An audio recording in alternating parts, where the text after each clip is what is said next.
Let me ask you this. At Quitman County's high school in Marks, Mississippi, the heat is out again. Nearly half of these students live in poverty. But they do have 62-year-old Carl Palmer. He was 4 years into retirement when the district asked him to take over the school.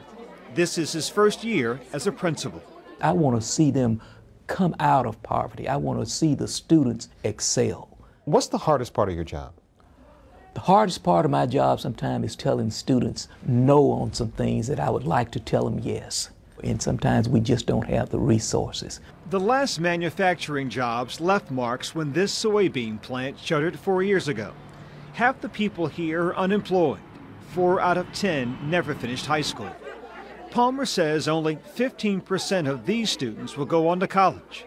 Compare that to the 40% of Palmer's classmates who did go on to college in 1967.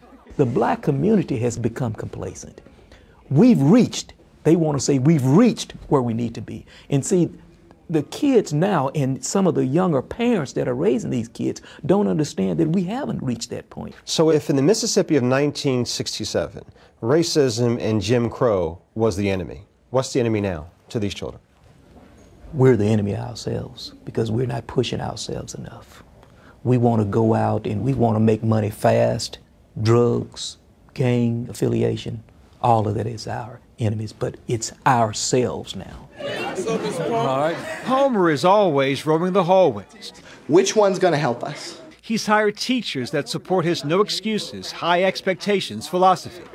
He has also become a strong father figure in an area where few exist. What do you think of Mr. Palmer? Mr. Palmer, he's an inspiration.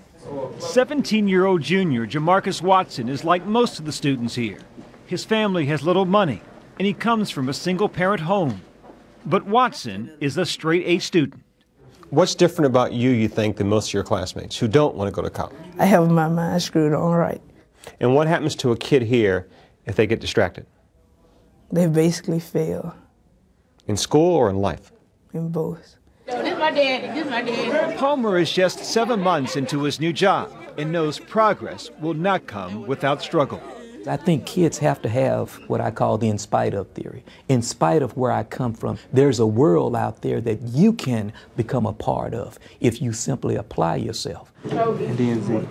Teaching the way to break the cycle of poverty, which for many here along the Delta remains a dream deferred.